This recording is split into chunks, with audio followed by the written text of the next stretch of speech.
that I am resigning from the Council of Ministers.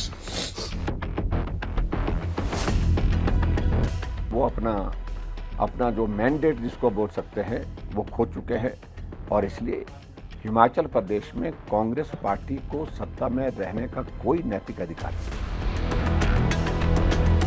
मैंने कोई इस्तीफा नहीं दिया है। मैं एक योद्धा हूं, आम परिवार से निकला हुआ योद्धा लड़ाई में संघर्ष करता है और जीत संघर्ष की होती है। टीवी सीरियल से ज्यादा इंटरेस्टिंग ड्रामा फिलहाल हिमाचल प्रदेश में देखने को मिल रहा है। पिछले 2 दिनों में यहाँ क्या कुछ नहीं हुआ। राज्यसभा का चुनाव, मेजॉरिटी वाली कांग्रेस के विधायकों का बागी हो जाना, बीजेपी के पाले में इकलौती राज्यसभा सीट का चले जाना, कांग्रेस की सुक्खू सरकार पर खतरे की घंटी, इस्तीफे की खबर, फिर एक और सस्पेंस। बैकफुट पर बैठी कांग्रेस ने विधानसभा में हिमाचल प्रदेश का बजट पास करा लिया। इसी के साथ हिमाचल में सुक्खू सरकार के लिए मुसीबत कम से कम 3 महीने के लिए टल गई है। पूरी कहानी आपको विस्तार से बताते हैं। राज्यसभा चुनावों में कांग्रेस प्रत्याशी अभिषेक मनु सिंघवी की हार के बाद हिमाचल प्रदेश की राजनीति में उठा सियासी बवंडर फिलहाल ठंडा पड़ गया है, या यूं कहें कुछ समय के लिए संकट टल गया है। सीएम सुक्खू ने सियासी ड्रामे के बीच विधानसभा में बजट पास करवा लिया है। इसका सीधा मतलब ये है कि फिलहाल विधानसभा में उनकी सरकार को बहुमत हासिल है, लिहाजा अगले 3 महीनों तक उनकी सरकार को खतरा नहीं है। इससे पहले सूत्रों के हवाले से खबर आई थी कि हिमाचल प्रदेश की कांग्रेस सरकार को लेकर चल रही अटकलों के बीच मुख्यमंत्री सुखविंदर सिंह सुक्खू ने इस्तीफे की पेशकश की है। इंडिया टुडे इनपुट्स के मुताबिक खबर आई कि उन्होंने कांग्रेस के आला कमान को इस्तीफे की पेशकश की। हिमाचल विधानसभा में हो रहे हंगामे के बीच वो केंद्रीय पर्यवेक्षकों के सामने इस्तीफा दे सकते हैं। हालांकि उन्होंने बाद में इस्तीफा देने से इनकार कर दिया है, कहा कि वो योद्धा हैं और युद्ध लड़ते रहेंगे। मीडिया हाउस में ये खबर चल रही है कि माननीय मुख्यमंत्री जी ने इस्तीफा दे दिया है। मैंने कोई इस्तीफा नहीं दिया है। मैं एक योद्धा हूं, आम परिवार से निकला हुआ योद्धा लड़ाई में संघर्ष करता है और जीत संघर्ष की होती है। तो ये बात मैं आज स्पष्ट तौर से करना चाहता हूं। जो ये प्रोपोगंडा कर रहे हैं कि ये जो बजट है, बजट सेशन में जो विधायकों को बरगलाने की बात कर रहे हैं, वो इस बात का ध्यान रखे। हम बजट में अपनी मेजॉरिटी को साबित करेंगे और जब हमारी मेजॉरिटी साबित होगी, निश्चित रूप पर भारतीय जनता पार्टी ये जानती है कि जो विधायक थे वो उसमें से कुछ विधायक हमारे संपर्क में हैं और जो राजनीतिक लाभ उठाने के लिए कुछ लोग हैं, वो राजनीतिक लाभ भी नहीं उठा पाएंगे। ये मैं स्पष्ट कर देना चाहता हूँ। कांग्रेस पार्टी की सरकार 5 साल चलेगी। आम आदमी की सरकार है, कर्मचारी की सरकार है और महिलाओं के सम्मान की सरकार है।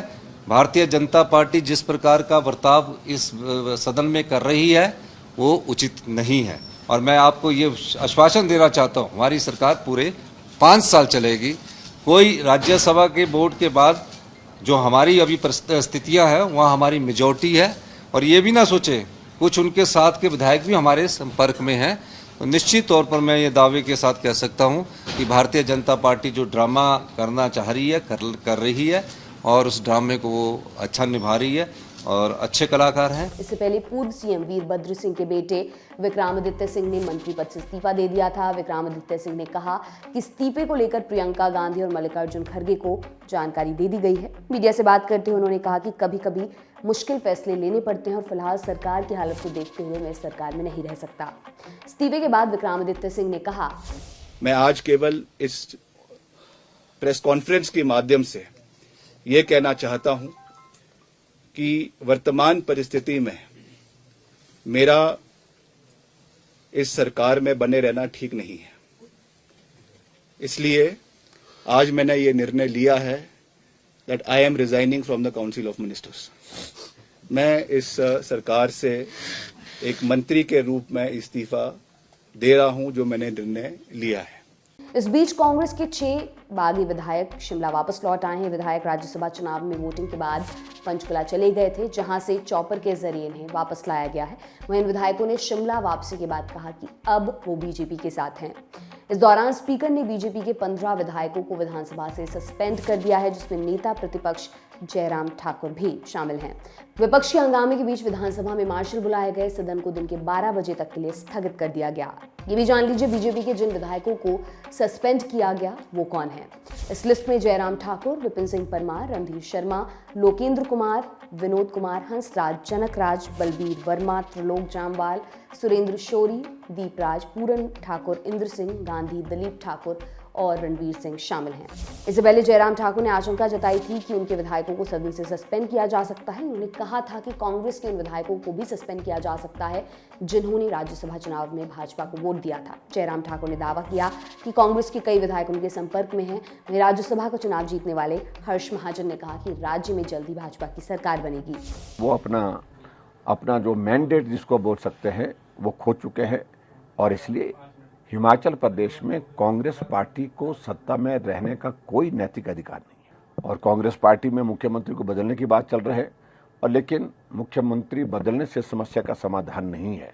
मेरा यह कहना है कि ये सरकार ही बदलनी होगी और सरकार बदल करके यहाँ पर भारतीय जनता पार्टी की सरकार बने, ये पूरा प्रदेश चाहता है। इससे पहले 28 फरवरी की सुबह बीजेपी के विधायक दल के नेताओं ने राज्यपाल शिव प्रताप शुक्ला से मुलाकात की थी। बीजेपी ने दावा किया था कि सुखविंदर सिंह सुक्खू की सरकार जनादेश खो चुकी है। विधानसभा में फाइनेंस बिल पेश होने के दौरान भाजपा ने फ्लोर टेस्ट की मांग की थी। राज्यसभा चुनाव में कांग्रेस उम्मीदवार अभिषेक मनु सिंघवी की हार के बाद से ही राज्य की कांग्रेस सरकार को लेकर तमाम अटकलें लगाई जा रही थी, लेकिन फिलहाल अपडेट यही है कि कुछ पल के लिए ही सही सुक्खू सरकार के ऊपर से खतरा टल गया है।